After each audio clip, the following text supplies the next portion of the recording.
President Biden on the world stage this week at the United Nations, talking tough on Russia. Watch.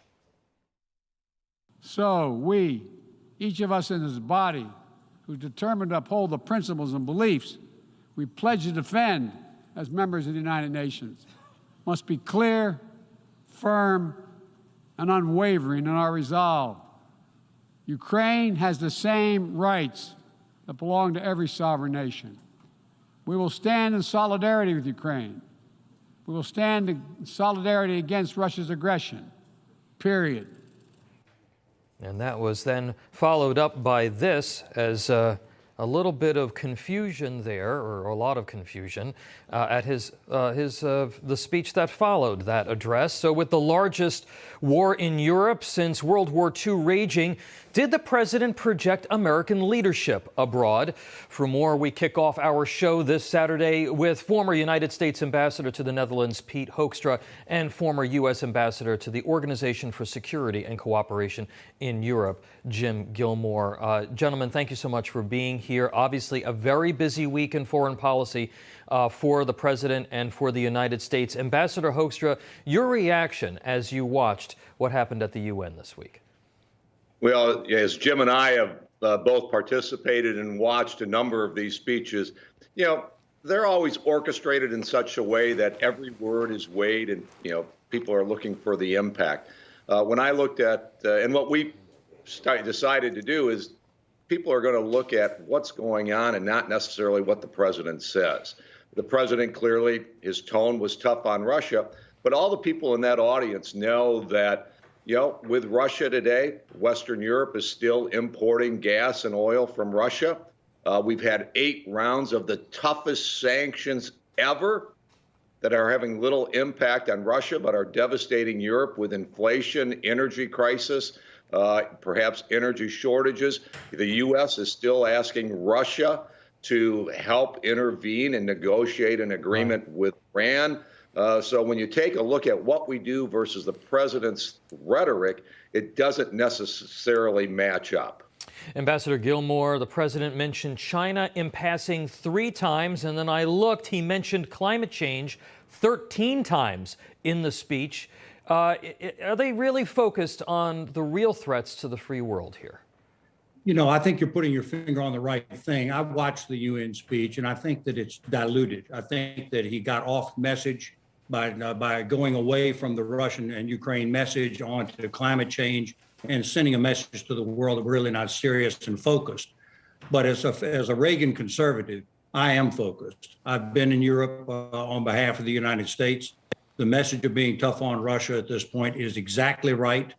I think some of my fellow conservatives want to back off and will get wobbly, as Margaret Thatcher said, and fold. This is extremely important. It may be the last chance to avert a real world war here.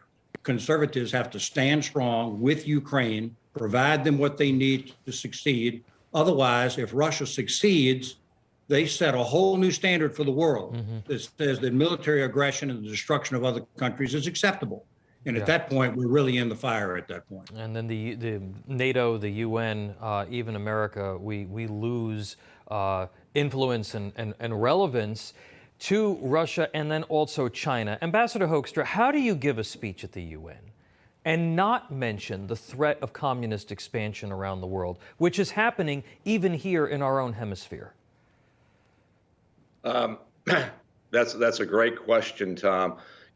When Donald Trump went to the UN, he talked about what we needed to do to rein in the greatest threat that we have today, which you just brought up, which is China, and pointed out a real threat with their Belt and Road Initiative, the threat from their telecommunications companies. I'm sure Jim worked on those same issues that I did. But we needed a clean system of telecommunications and the electronic world that was free of Chinese products because they steal them. But it was clear that the president, he just called China, they're a competitor. No, they are more than a competitor. They are a threat for all the countries that have signed on to the Belt and Road Initiative. The president gave them a pass this week and said, sure, engage with China. And, if we can come up with a better deal, then you should engage with the West. and with America. But otherwise, it's okay to do business with China. No, it's not. Yeah. Ambassador Gilmore, Ambassador Hoekstra mentioned this before. Europe is facing a difficult winter due to Russian energy blackmail. Do you think that their resolve against Putin is going to waver? And if so, what does that look like?